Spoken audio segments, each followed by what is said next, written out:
Hi there viewers, I'm the Extraordinary Tourist and welcome to Monday's edition of my studio diaries. In this edition I'm going to demonstrate how I photograph my own artwork, which will hopefully give you some tips and advice on how to go about photographing your own artwork. Now, to photograph your artwork you'll need a camera with the highest number of megapixels as you can get, preferably something with around a 5 megapixel resolution. And as you can see, at this point in time I'm outside, as outside is the best place to photograph your artwork if you don't have your own studio lighting system, because outdoors will give you a nice even lighting setup. You don't want to photograph your artwork out in full sun,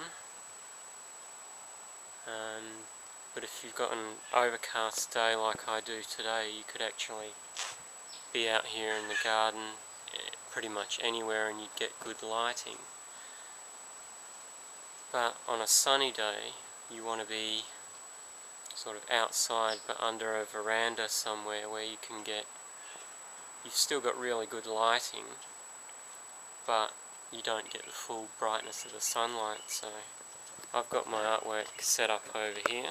I'll turn the camera so you can see. See there, come back a bit, my artwork's just under the veranda in front of the frog van, which has been featured in many of my blog posts. You can see here I've got it set up on an easel that I normally do my artwork on. It's just an ordinary display easel that you can buy for sort of $20–30. And then I've got my camera set up on a tripod. This tripod is a fairly cheap tripod that you can get for about $20–30 too. So that's pretty much my setup,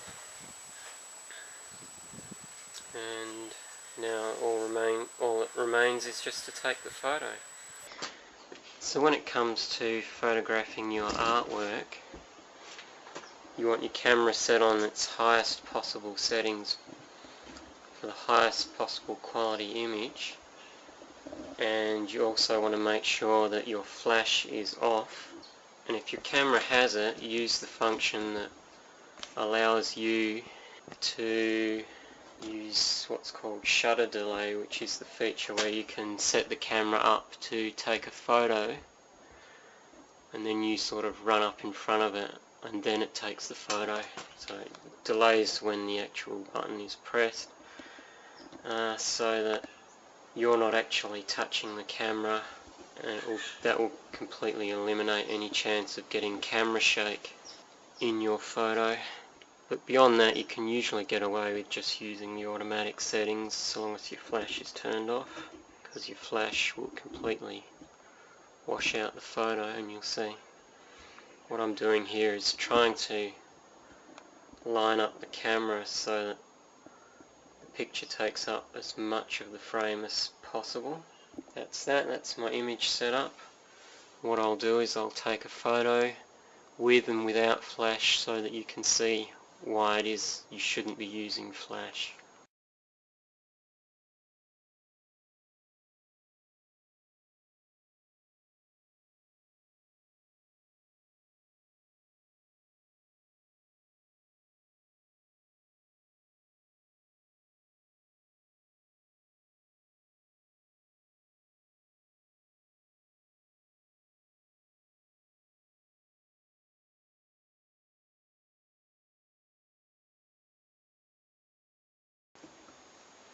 Now I just wanted to show you that this technique can work equally as well for drawings.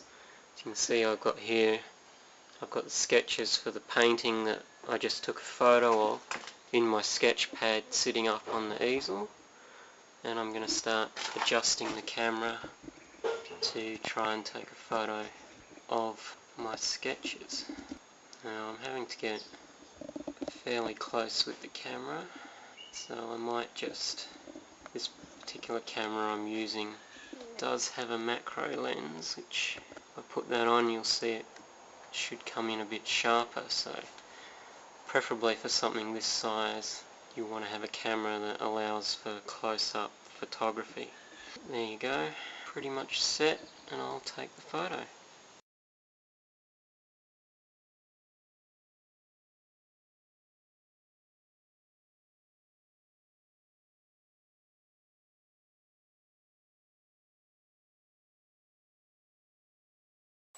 So there you go, that's photographing your artwork using my techniques. Some things you might want to just take note of is wherever you set up the camera,